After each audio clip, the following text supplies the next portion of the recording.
할렐루야. 하나님이 예배를 받으십니다. 성령이 우리 가운데 운행하고 계십니다. 서로 인사하십시다. 주 안에서 행복하시기 바랍니다. 은혜 받으시기 바랍니다. 행복한 양으로 삽시다. 아멘. 오늘 말씀의 제목입니다. 오늘 본문은 우리와 주님과의 관계를 양과 목자의 관계로 설명해 주고 있습니다. 양과 같은 우리에게 좋은 목자로 우리 예수님이 오셨다고 하는 것입니다. 양은 목자의 도움 없이는 스스로 생존이 불가능합니다. 소나 개나 말이나 다른 짐승은 주인을 떠나서도 살 수 있어요. 그러나 양은 그렇지 못합니다. 양에게는 반드시 목자가 필요합니다. 그래서 사람들은 다 좋은 목자를 찾는 것이지요. 좋으신 목자가 어디 있을까? 오늘 본문 말씀은 주님은 우리의 선하신 목자, 좋은 목자라고 말씀합니다. 영원한 목자라고 말씀하십니다.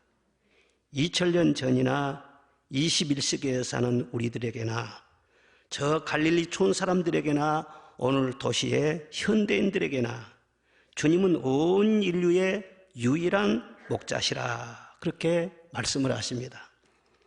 사람은 목자가 아닙니다. 우리가 어릴 때는 부모님이 목자인 줄 알아요. 자라면서는 친구가 목자인 줄 알아요. 남자친구 또 여자친구 얼마나 좋은지요. 목자인 줄 알고 늘 가까이 해요. 결혼해서는 남편이 목자인 줄 알아요. 아내가 목자인 줄 알아요.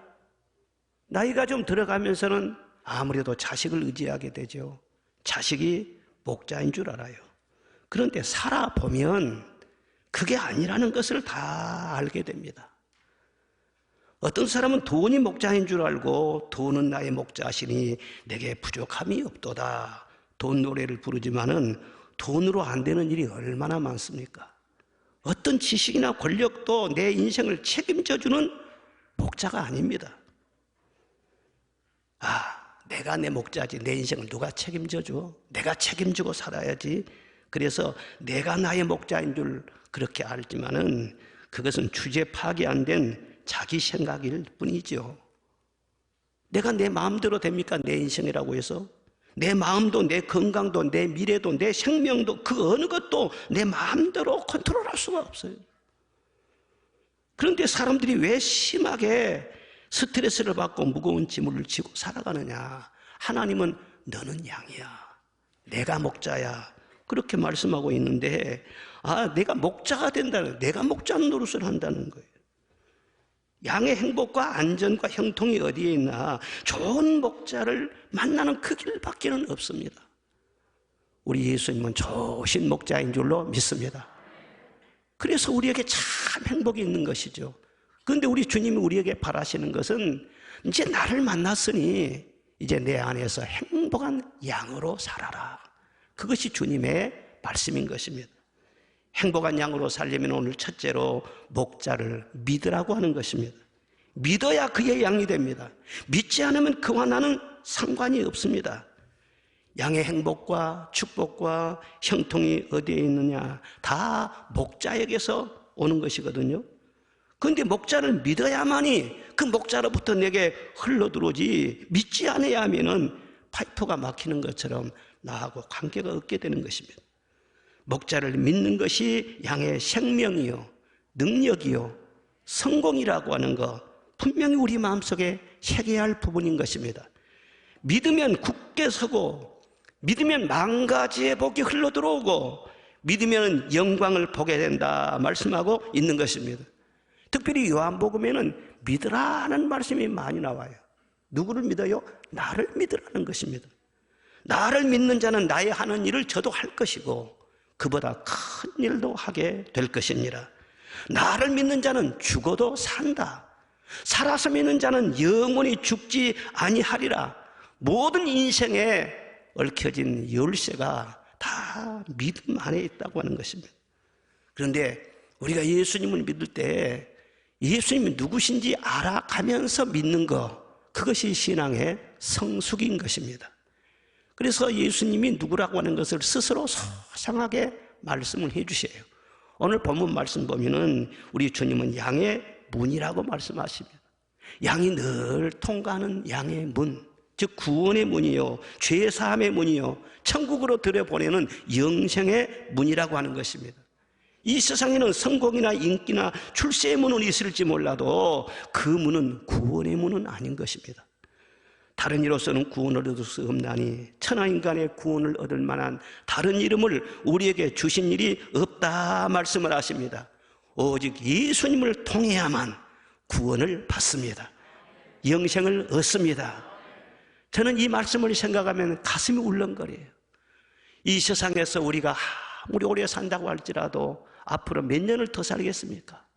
언제 짙은 어둠의 밤이 올 것인데 갈 곳이 없다면 얼마나 무섭겠어요.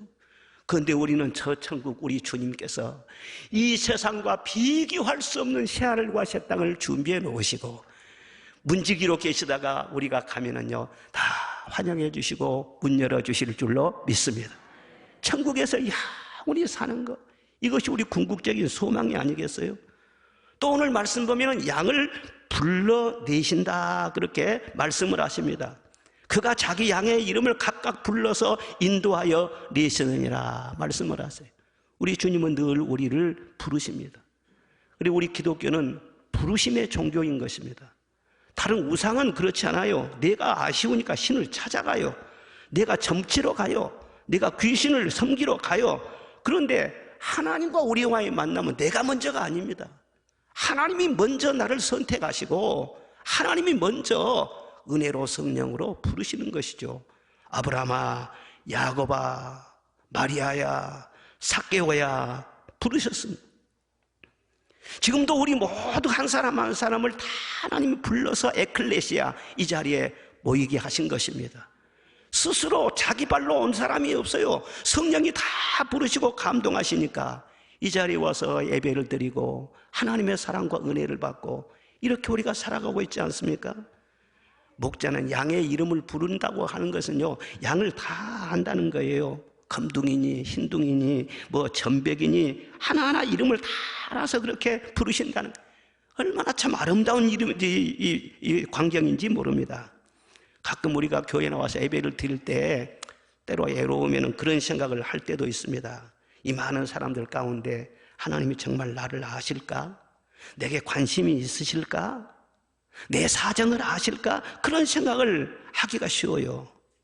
그런데 성경이 뭐라고 했습니까? 내 부모는 나를 잊을지라도 여호와는 나를 영접하시리이다. 손바닥에다 이름을 새겨놓고 늘 잊지 아니하시고 우리를 생각하시고 다 기억하신다고 말씀을 하세요. 사람이 사람을 기억해봐야 문제를 해결해 주지도 못할 뿐만 아니라 많은 사람들 기억할 것 같아도 다 기억 못합니다. 평균 잡아서 한 사람이 한 300명 정도 이름을 기억한다고 그럽니다. 그런데 그렇게 기억했다가도 깜빡깜빡 잊어먹잖아요. 이름이 생각나지 않아요. 그런데 하나님께서는 우리 한 사람 한 사람 이름을 다 아세요. 뿐만 아니라 내 형편을 아십니다. 나의 사정을 아십니다. 내 마음의 소원을 다 아십니다. 내가 어떤 약점이 있다는 거, 어떤 습관이 있다는 거, 어떤 말썽꾸러기가 있다는 거, 그것까지 다 아시는 것입니다. 그럼에도 불구하고 하나님은 사랑으로 덮어주시고 말씀으로 부르시고 은혜로 부르시고 성령의 감동으로 늘 우리를 불러서 인도하시는 줄로 믿습니다. 예수가 우리를 부르는 소리 금성 부드러워 문 앞에 나와서 사면을 보며 우리를 기다리네. 부르실 뿐만 아니라 먼저 오셔서 문 앞에서 기다리시는 거예요. 여러분이 성전에 찾아올 때 주님이 먼저 오셔서 기다리시는 거예요. 필요한 거 다 준비해 놓으시고 또 주님은 생명을 얻게 하시되 풍성히 얻게 하신다 말씀하고 있습니다. 주님과 함께만 있으면 주님으로 말미암아 생명이 늘 공급돼요. 풍성하게 공급돼요. 부모로부터 받은 생명은 70이나 건강에 80 정도라는 것입니다. 이 세상 육신의 생명은 땅으로 가는 생명이고 꺼져가는 심지와 같은 그런 생명이에요. 깜빡깜빡 기름이 다 되다 보면은요 꺼질 수밖에 없어요. 썩는 생명이에요. 그러나 예수님이 주신 생명은 영원한 생명, 죽어도 다시 사는 생명, 하늘나라에 가서도 영생하는 그런 생명인 줄로 믿습니다. 예수님께서는 항상 그 양과 함께 하신다, 그렇게 말씀하고 있습니다. 언제 어디에 있더라도 선한 목자 주님은 우리와 함께 계신다는 거예요. 목자와 싹꾼, 어디에 차이가 있습니까? 싹꾼은 양을 이용하는 것입니다. 자기 필요에 의해서 양을 기르는 것입니다. 그러니까 문지기에다 다 양을 맡겨놓고 자기는 편안하게 자기 집에서 잠자고 지내요. 그러다 뭐 양털을 깎는다든가 양 한 마리 잡아먹고 싶다든가 그러면은 가끔 목장에 방문을 하는 것이죠. 그런데 선한 목자는 늘 양떼와 함께합니다. 어느 정도 함께하느냐?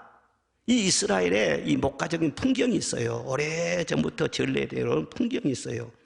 목자가 양을 몰고 다니다가 들에서 하룻밤을 자게 되면은 돌을 모아서 돌담을 둥그렇게 만듭니다. 그리고 그 돌담 한쪽에 조그마한 문을 만들고 그 문을 통해서 양들을 전부 들여놓습니다. 그래놓고 맨 마지막에는 그것도 돌로 막는 것이 아니라 목자가 그 문을요 가로 누워서 잠을 자는 거예요. 그러면 양들이 절대 목자를 밟고 밖으로 나가지 않는다는 것입니다. 이것이 바로 선한 목자의 모습인 것입니다. 낮에도 밤에도 양떼를 돌보고 잠자면서도 양떼를 지키는 그 목자와 같이 우리 주님은 어떤 상황에서도 언제 어느 때라도 우리를 혼자 버려두지 않습니다. 항상 함께 계시는 거예요. 왜 우리 인생이 힘드냐? 고독하니까 힘들어요. 사람이 어려움에 빠지면 빠질수록 꼭 나 혼자인 것 같아요. 아무도 알아주지 못하니까. 그렇죠.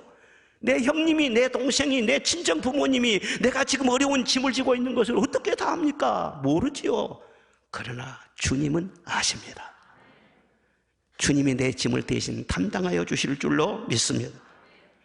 잠들어 있을지라도 나는 내 장래일을 알지 못해도 주님은 미리서 다 아시고 준비하시고 계획하시고 앞에 다가올 위험까지 다 미리서 막으시고 얼마나 자상하신지 몰라요. 사랑하는 여러분, 요즘 코로나가 너무 확산되어서 우리 청년들도 무슨 우리 집사님, 권사님들도 전화가 많이 옵니다. 저도 확진입니다. 전혀 확진입니다. 집집마다 뭐 확진 안 걸린 사람이 없는 것 같아요. 얼마나 지치고 힘들지 않습니까? 그러나 아무리 지치고 힘든 이런 상황을 통과하고 있을지라도 우리는 절대로 주님이 나와 함께 하심을 잊지 말아야 됩니다. 너무 견디기 힘든 지금 이 순간에도 주님이 일하고 계시잖아요. 남들은 지쳐 앉아 있을지라도 당신만은 일어서세요. 힘을 내세요. 힘을 내세요. 주님이 손잡고 계시지 않아요. 주님이 나와 함께함을 믿는다면 어떤 역경도 이길 수 있지 않아요. 할렐루야.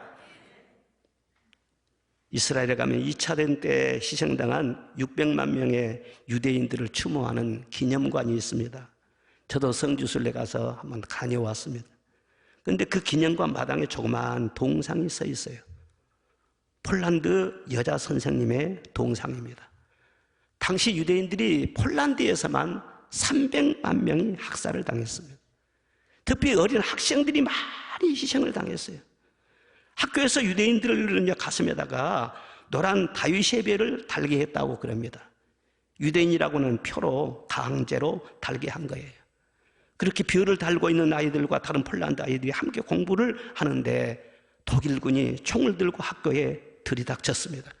그리고 노란 별을 달고 있는 아이들을 다 나오라고 소리를 질러요. 얘들이 얼마나 무서워 발발 떨면서 선생님을 끌어안아요. 그래서 선생님이 그들을 다 껴안습니다. 그 선생님이 아이들을 내놓지 않습니다. 독일군은 선생님은 물러나고 유대인 아이들만 내놓으라고 막 다그치고 그러는데 그럴 필요 없습니다. 제가 이 아이들과 함께 가겠습니다. 당신은 유대인이 아니니까 안 된다 말려도 듣지 않고 유대인 학생들과 손을 잡고 함께 트럭에 올랐습니다. 그리고 가스실로 끌려가는데 그 순간 아이들이 너무 떠니까 내가 너희들과 함께 있을 터이니 걱정하지 말아라. 자, 우리가 기도하자. 기도하니까 마음이 편안하지? 예, 편안해요. 코르자크라고 하는 여자 선생님, 그 떨고 있는 아이들을 다 끌어안고 있는 모습을 동상으로 새겨놓은 것입니다. 참 훌륭한 선생님 아닙니까? 바로 우리 주님이 그런 분이세요. 언제 어떤 순간이다 혼자 버려두지 않으시고 내가 힘들고 어려울수록 더 가까이 계셔서 꼭 끌어 안아주시고 살아도 같이 살고 죽어도 같이 죽고 예수님은 절대 우리와 분리하지를 않습니다. 동일하신 주님 찬송했잖아요. 슬플 때나 즐거울 때나 고난을 당할 때에도 외롭거나 병들었을 때나 절망이 닥쳐올 때에도 기쁠 때나 괴로울 때나 감사가 넘칠 때에도 변함없이 사랑해 주시고 함께 하시는 주님, 감당할 수 없어요. 나는 주님이 좋아요. 나는 주님이 좋아요. 은혜의 강물이 내 심령에 흘러넘쳐요. 주님으로 말미암아 은혜가 내 심령 속에 넘치게 될 줄로 믿습니다. 그 주님을 믿으라는 것입니다. 믿으면 금방 행복해집니다. 그런데 의심하면 내 마음이 힘들어집니다. 믿으면 굳게 설 수 있습니다. 믿지 않으면 넘어질 수밖에 없습니다. 좋으신 목자 만났으니 목자를 믿어라. 둘째로는 꼴을 잘 먹으라는 것입니다. 오늘 9절에 보니까 들어가며 나오며 꼴을 얻느니라 그런 말씀이 나옵니다. 양에게 필요한 것이 뭡니까? 양은 풀을 먹고 살지 않아요. 양에게 현실적으로 필요한 것은 좋은 꼴인 것입니다. 그래서 목자는 늘 양을 푸른 풀밭으로 데리고 다니면서 배불리 먹게 합니다. 그것이 목자의 사명인 것입니다. 사람은 잡식성이잖아요. 그러니까 못 먹는 것이 없어요. 다 찾아서 먹습니다. 몸에 좋다는 것은 뭐 다 찾아 먹어요.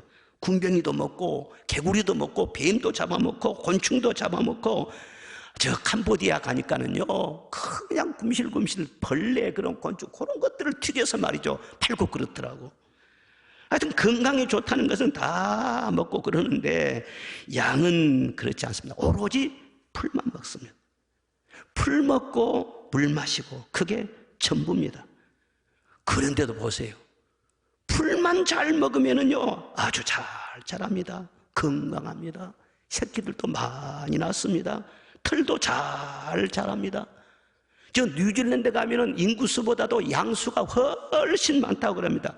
얼마나 양들이 많은지 모릅니다. 저도 한번 가서 쭉 구경을 해봤더니요 그 양들이 그 털이 자라는데 아주 큰 이불을 말이죠 둘러쓰고 있는 것 같아요. 털이 그렇게 길게 자라더라고요. 그 양모 수출이 뉴질랜드 수출의 1등 종목이잖아요. 그 전 세계에 이 양모를 보내가지고는요, 지금 양털 옷 입고 있는 분들이 우리 장로님들, 집사님들 많으실 거예요. 예, 다 혼방으로 섞여 입잖아요. 세계인들의 옷을 다 이렇게 해 입히고 있어요. 양이 풀을 뜯어 먹는 것을 보면 참 신기해요. 풀을 얼마나 맛있게 뜯어 먹는지. 그런데 파란 풀을 먹으면은요, 조금 고기에서 풋내가 나요. 그런데 건초, 말라 빠진 풀, 그걸 먹으면은요, 양고기가 더 맛있대요. 아주 지방도 불푸하지만 고소하고, 그래서 아무리 먹어도 뭐 부담이 없으면 이렇게 풀만 먹는데도요 얼마나 양들이 행복하게 잘 자라고 새끼도 많이 낳고 좋은 그런 털도 많이 생산해내고. 우리는 양이라고 했잖아요. 우리는 말씀의 꼴이에요. 하나님의 말씀만 잘 먹으면은 그 안에 모든 것이 다 들어있어요. 여러분, 건강하고 잘되고 복받는 양이 되려면 다른 것 선택하지 말고 하나님의 말씀을 늘 꿀송이보다 더 달게 잘 먹고 잘 소화하고 신앙생활을 단순하게 하시기를 바랍니다. 양이 뭐가 그렇게 복잡합니까? 뭐 양이 무슨 고민이 많습니까? 목자를 따라다니면서 꼴만 잘 먹으면 되는 거예요. 그러면 양은 건강하게 잘 될 수 있어요. 그래서 예수님은 무리에게 늘 말씀을 가르칩니다. 떡을 먹이신 다음에도 배불리 먹은 다음에 말씀을 가르치세요. 너 떡 먹고 배부르고 그것으로 다 안 된다. 너는 썩지 아니할 영생의 양식을 먹어야 된다. 말씀을 가르쳐 주셨어요. 병 고친 다음에도 언제나 말씀을 전해 주십니다. 육신의 병이 나았지만 말씀이 들어가야 네 영이 살고 건강도 지킬 수가 있고 그런 것이지, 말씀 없이 기적만 보면 안 된다는 거예요. 무리와 제자가 어떻게 다릅니까? 무리들은요, 예수님이 떡 먹여주고 기적을 보여주고 그러면 그걸 보고 많이 몰려듭니다. 그런데 그들에게 말씀을 전합니다. 그러니까 말씀은 심히 어려워요. 아, 어렵도다. 다 또 떠나갑니다. 그래서 예수님이 물어봤어요. 제자들에게 너희들도 가려느냐? 영생의 말씀이 여기 있사오니 우리가 누구에게로 가오리까? 무리는 표정만 보고 쫓아다니는 사람들, 현상만 보고 쫓아다니는, 제자들은 말씀을 붙잡고 꾸준하게 주님을 따라가는 그런 사람들인 것입니다. 그렇지요. 하나님의 말씀을 잘 먹으면 여러분이 영혼이 잘 되고 범사가 잘 되고 육신도 강건해지고, 말씀의 꼴만 잘 먹으면 모든 것이 다 채워져요. 말씀이 양약이에요. 말씀이 능력이에요. 말씀이 빛이에요. 말씀이 임하게 되면 더러운 귀신은 떠나가게 돼요. 우울증도 떠나가게 돼요. 불면증도 떠나가게 돼요. 말씀 잘 먹으면 말씀이 가만히 있는 것이 아니에요. 말씀이 살아 역사하는 것입니다. 살아서 일하는 것입니다. 여러분의 눈을 밝게 해서 오판하지 않게 해주시고, 지혜롭게 해서 총명하게 하시고, 무슨 분야에서든지 탁월하게 하여 주시고, 말씀이 사람을 만드는 것입니다. 시대를 만드는 것입니다. 교회를 만드는 것입니다. 말씀이 교회는 사실은 전부인 것입니다. 모든 육체는 풀과 같고 그 모든 영광이 풀의 꽃과 같으니 풀은 마르고 꽃은 떨어지되 오직 주의 말씀은 세세토록 있도다 말씀을 하세요. 우리 몸은 풀이래요. 남자는요 평균 26세부터 노화가 시작돼요. 여자분들은요 24살만 되면 그때부터 노화가 시작이 되는 거예요. 그러니까 모든 것은 다 지나가요. 지나가려는 것을 붙들고 애쓸 필요가 없어요. 그냥 지나가는 대로 내버려 두세요. 풀은 마르고 꽃은 시들고 떨어지는 것, 이걸 아쉽게 여길 것이 아닌 것입니다. 우리 한국 할머니들은 이런 순리를 잘 받아들이고 좀 늙어도 곱게 늙은 편이에요. 그런데 미국에 가보면 미국 할머니들은 나이 들면 화장도 더 짙게 하고 옷도 더 화려하게 입고, 그리고 또 보면은 귀걸이를 해가지고는요 그가 또 무게를 못 이겨 축 처져요. 구멍이 보여 빤에. 그리고 목걸이에다 보석 줄렁줄렁 다니. 왜? 더 젊어지고 싶어서, 더 예뻐지고 싶어서. 그런데 꽃은 시든다고 했는데 어떻게 그걸 막을 수가 있어요? 오직 주의 말씀은 세세토록 있도다. 말씀을 잘 먹으면 겉사람은 쇠해도 속사람은 날로 새롭도다. 말씀이 정신을 젊게 하는 것입니다. 육신을 새롭게 하는 것입니다. 강건하게 하고 영원한 생명을 주신다는 것을 믿으시기를 바랍니다. 내 영혼이 날마다 신령한 말씀 배우는도다. 그것을 성도들은 가장 귀한 가치로 여겨야 돼요. 주님은 우리를 푸른 풀밭으로 인도하시는데 교회는 바로 초장과 같은 것입니다. 교회는 양들이 꼴을 먹는 푸른 초장인 것입니다. 교회는 싱싱한 하나님의 말씀이 있으면 다 있는 것입니다. 이 강단을 통해서 싱싱한 꼴이 늘 공급되는 교회가 이 시대에 정말 필요한 교회입니다. 선교를 많이 하고 구제를 많이 하고 선한 사람, 착한 사람, 고상한 사람, 인격적인 사람들 많이 모인다고 할지라도 말씀이 그 속에 살아있지 아니하면 예수님이 원하는 교회는 아닌 것입니다. 말씀이 살아있어야 됩니다. 그리고 말씀을 받아야 됩니다. 그래야 모든 성도들과 우리 주님이 말씀 안에서 하나가 되어질 줄로 믿습니다. 그렇습니다. 수년 전에 우리나라에 광우병 파동이 있었지 않습니까? 광우병 걸린 소고기가 수입됐다면서 온 나라가 빨갛 뒤집혀졌어요. 또 나중에는 그 사실이 아니라더라고. 근데 광우병 왜 소가 미칩니까? 소는 초식동물인데 풀을 먹고 살아야 되는데 이걸 빨리 키워가지고 돈 벌 욕심으로 사람들이 동물성 사료를 먹이는 거예요. 그러니까 소가 이상해지는 거예요. 이상해. 이게 광우병이에요. 먹는 것이 잘못되면 짐승도 이상하게 되고요, 사람도 그렇게 됩니다. 누구 이상한 책 한 권 읽어보십시오. 사람 이상하게 돼버려요. 어떤 친구를 만나서 이상한 말 들어보시면 사람 이상하게 돼버려요. 비정상이 돼버려요. 여러분, 무슨 말을 듣고 다닙니까? 어떤 인터넷을 읽고 다닙니까? 세상에 떠드는 소리요, 아무리 들어도 내 영혼에 해가 되는 소리가 많아. 하나님의 말씀에 귀를 기울이시기를 바랍니다. 말씀이 영생을 주고 여러분들을 생명의 길로, 참 평강의 길로 인도하잖아요. 교회는 순수한 하나님의 말씀을 전해야 돼요.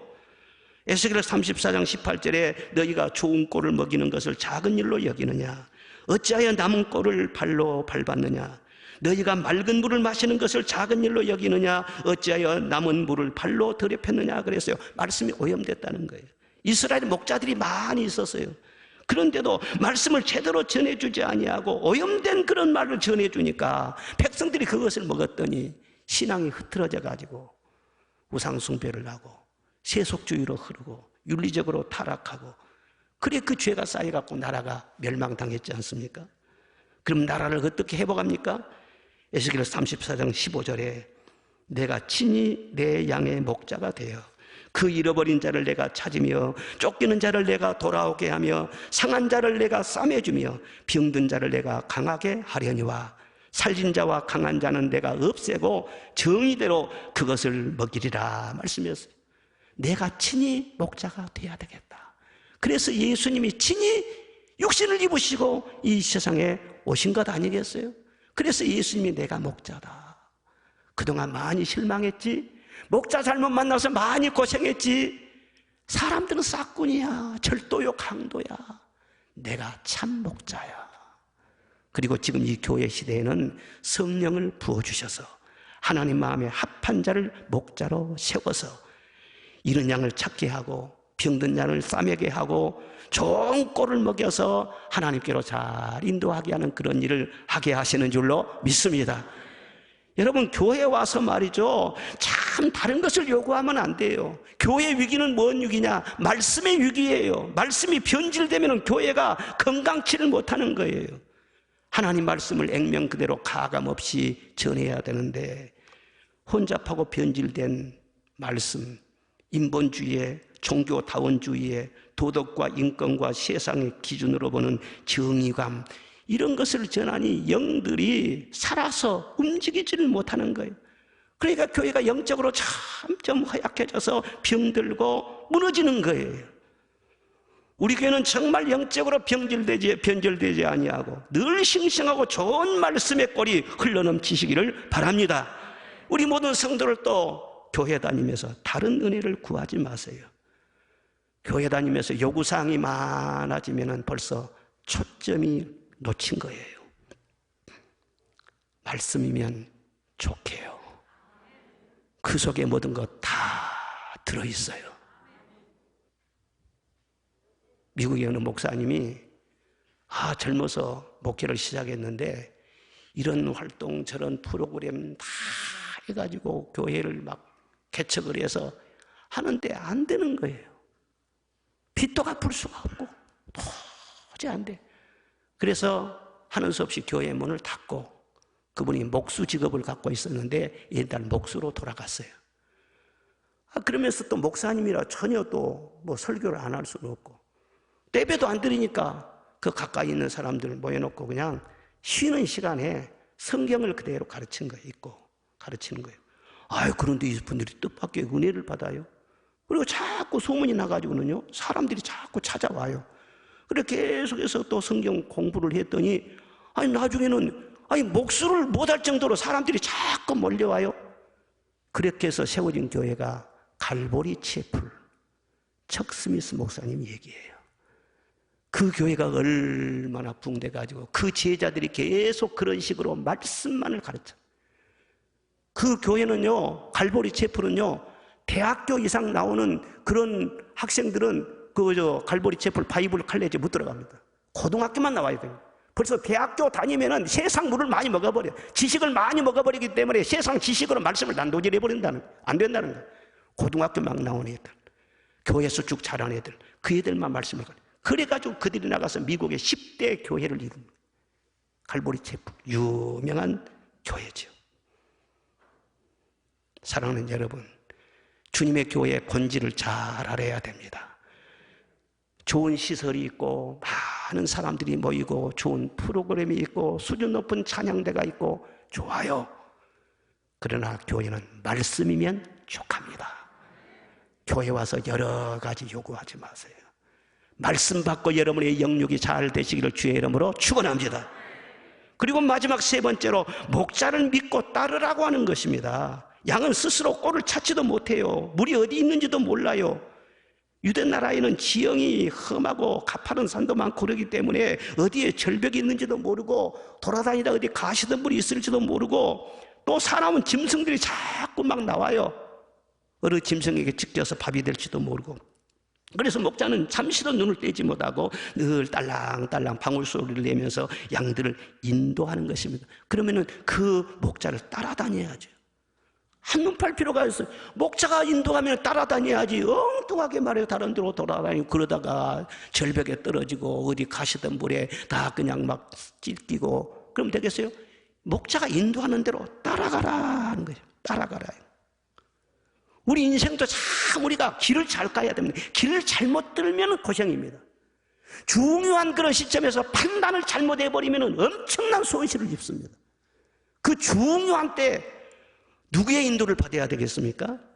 아무리 현대인들이 정보를 많이 알고 뭐 과학 기술이 발달해서 편리한 그런 생활을 하고 그런다고 할지라도 이 세상 어떤 기술에서 우리의 미래를 인도하는 그런 인도함이 오지를 않아요.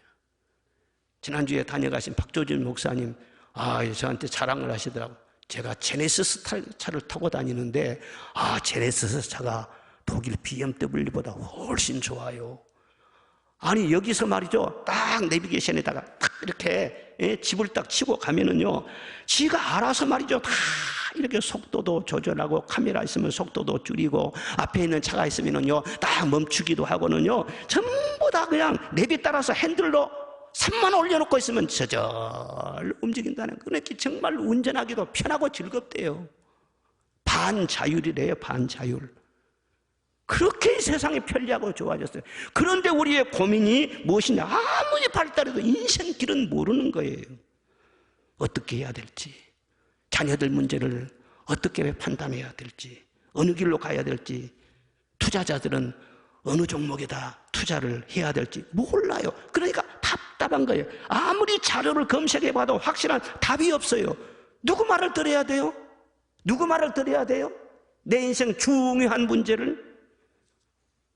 2차 대전이 한창일 때 어떤 대령이 최일선에서 지프차를 타고 숙소로 돌아가는 길이었습니다. 해가 저물었어요. 어두워졌어요. 그런데도 최전방에서는 헤드라이트를 켜지 못하도록 그렇게 규정이 돼 있다고 그럽니다. 그래서 조심조심 가면서 길에 서 있는 한 헌병에게 물었어요. 내가 지금 귀대하는 길인데 어느 쪽으로 가야 되겠나? 예, 이쪽으로 가십시오. 그래서 그쪽으로 차를 몰고 한참을 가는데 아무래도 좀 낌새가 이상해서 차를 세우고 주위를 쭉 둘러 살펴봤어요. 그랬더니 바로 10m 앞에 긴 다리가 하나 있는데 그게 끊겨져 있는 거예요. 그리고 그 아래를 보니까 아주 깊고 험한 낭떠러지가 쫙 펼쳐져 있는 거예요. 깜짝 놀라서 대령이 차를 돌렸어요. 그리고 오던 길을 다시 돌아가서 그 헌병에게 그랬어요. 야, 이 사람아, 자네 말 듣고 그쪽으로 갔더니 다리가 끊어져 있지 않아. 계속 갔더라면 죽을 뻔했지 않아. 여러분, 이 세상이 그렇습니다. 길을 못 찾고 망설일 때 이쪽으로, 이 말 한마디가 얼마나 중요한지 모릅니다. 그것이 생사의 갈림길이 될 수가 있습니다. 누구의 말을 들어야 됩니까? 이쪽으로. 사람 말 듣고 함부로 핸들을 잡지 마세요. 주님의 음성을 들으시기를 바랍니다. 주의 인도하심을 받으시기를 바랍니다. 그래야만이 후회가 없지요. 광야 같은 세상에 살면서 이 미로 같은 인생길을 가는 우리 모든 성도들을 위해서 하나님은 모든 것 다 준비해 놓으셨습니다. 여호와는 나의 목자시니 내게 부족함이 없으리로다. 그가 나를 푸른 초장으로 누이시며 쉴 만한 물가로 인도하시는도다. 우리가 주의 인도하심만을 받으려고 마음에 결심하면 절대로 길치 않게 하여 주십니다. 먼 미래에 대해서는 방향을 알게 해주십니다. 그래 소망을 갖게 해주십니다. 언제나 우리 하나님은 소망의 길로 인도하십니다. 자식들을 못되는 길로, 잘못된 길로, 망하는 길로 절대로 인도하지 않아요. 그래서 성령 충만한 미래에 항상 소망이 보여요. 그러나 한 걸음 한 걸음은 모릅니다. 그러니까 한 걸음 한 걸음 주의 인도하심 따라서 그냥 가는 거예요. 가다 보면은 뒤를 돌이켜 때 주님이 내 손을 잡고 인도하셨구나 깨닫게 되는 것입니다. 때로는 내가 아무리 계획하고 내가 아무리 소원을 해도 내 뜻대로 안 되는 일들이 많이 있습니다. 잠언 20장에 사람의 걸음은 여호와께로 말미암나니 사람이 어찌 자기의 길을 알 수 있으랴. 우리를 사랑하시기 때문에 차원 높은 지혜로 우리의 길을 인도하세요. 우리가 이해가 안 되죠. 내 뜻대로 안 되죠. 그럼 나중에 결과를 보면 훨씬 더 좋은데. 사람이 마음으로 자기의 길을 계획할지라도 그의 걸음을 인도하시는 이는 여호와시니라 말씀을 하시며 예측 가능한 길로만 인도하신 것이 아니에요. 나는 정말 그렇게 하고 싶지 않아서, 나는 정말 그 길을 가고 싶지 않아서 준비를 다 해놔도 하나님께서 그런 것을 뛰어넘어서 하나님의 방법으로 또 인도를 하십니다.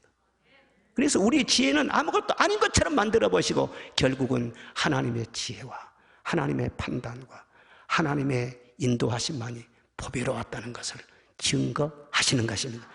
그래서 우리가 주를 찬송하죠. 나의 길을 인도해 주신 주님을 찬송하죠.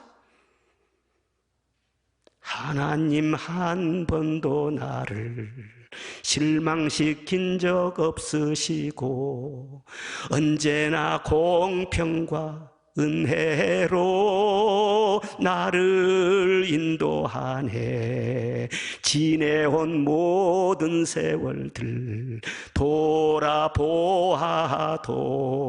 돌아보아도 그 어느 것 하나 주의 손길 안 미친 것 전혀 없네. 제 간증이고 여러분의 간증이에요. 이후에도 하나님께서 그렇게 우리를 인도하실 줄로 믿습니다. 오늘 말씀 보면 앞서가면서 인도하신다 말씀하세요. 주님은 아무것도 안 하시면서 시키기만 하신 분이 아니에요. 제자들 발도 씻기셨고 봉사하며 섬기기도 하셨고 먼저 금식기도도 하시고 산기도도 하시고 솔선수범을 하시면서 너도 그렇게 해라 말씀을 하시는 것입니다. 위험을 당해도 주님이 먼저 당하셨어요. 맹수를 만나도 먼저 만나시고 함정에 빠져도 먼저 빠지시고 모든 시험과 고난을 다 당해보신 다음에 내가 다 해봤다 너도 그렇게 해라. 우리가 시험 당한 것 중에 예수님이 먼저 당하지 않은 시험은 하나도 없습니다. 먼저 십자가까지 다 지셨습니다.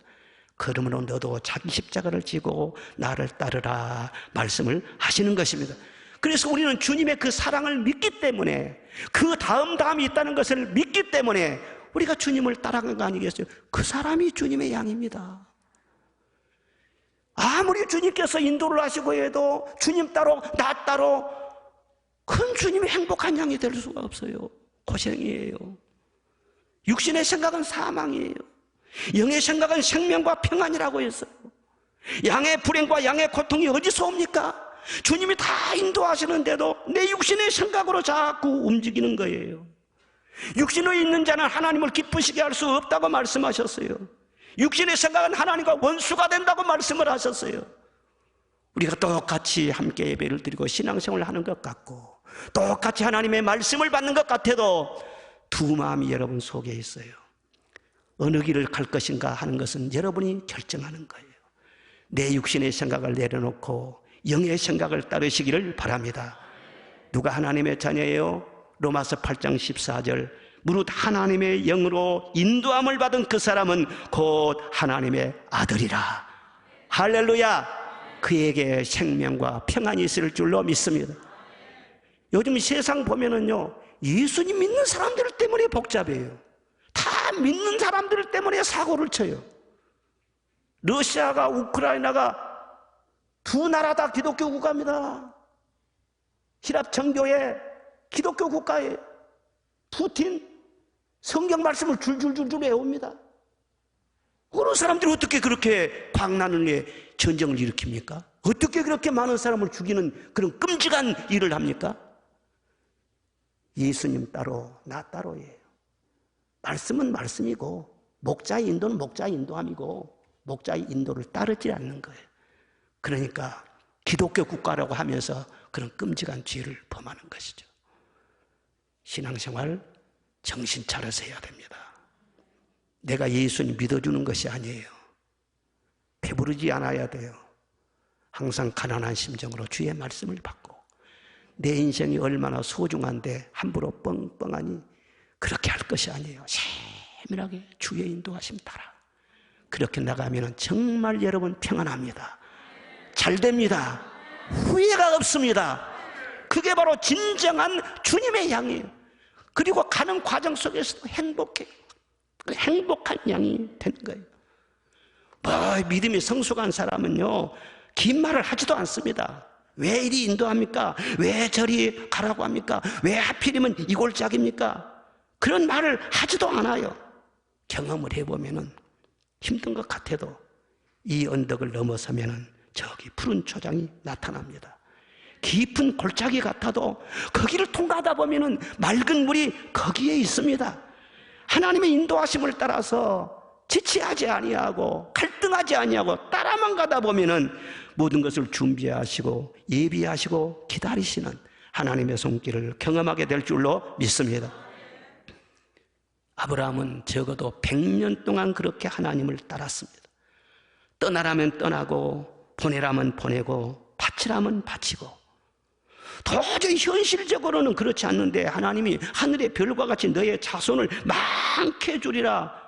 이거 어떻게 믿어야 돼요? 자식이 하나도 없는데. 그런데도 믿습니다. 바랄 수 없는데도 바랍니다. 의심치 않고 아멘하고 따라갑니다. 어떻게 보면 아브라함은 참 답답하고 어리석고 무모한 데가 많습니다. 그러나 인생은 결론이 말해줍니다. 아브라함이 어떻게 됐습니까? 믿음의 조상이 된 거예요. 그에게 주신 약속의 말씀 안 이루어진 거 있습니까? 천년을 두고 다 이루어졌습니다. 이분이 바로 우리의 선한 목자 되신 하나님이신 줄로 믿습니다. 또 욥의 공유를 봐도 그렇습니다. 욥 하나님을 잘 경외했습니다. 하나님이 그래 칭찬하셨어요. 복도 많이 주셨어요. 그런데 이해할 수 없는 일이 일어났어요. 그 평화롭고 조용한 가정에 평지풍파가 일어났어요. 세상이 다 날아가 버렸어요. 자녀들이 다 죽었어요. 몸에 병까지 들었어요. 아내에게 버림까지 받았어요. 이건 며칠 사이에 엄청난 폭풍이 그 가정을 덮친 것입니다.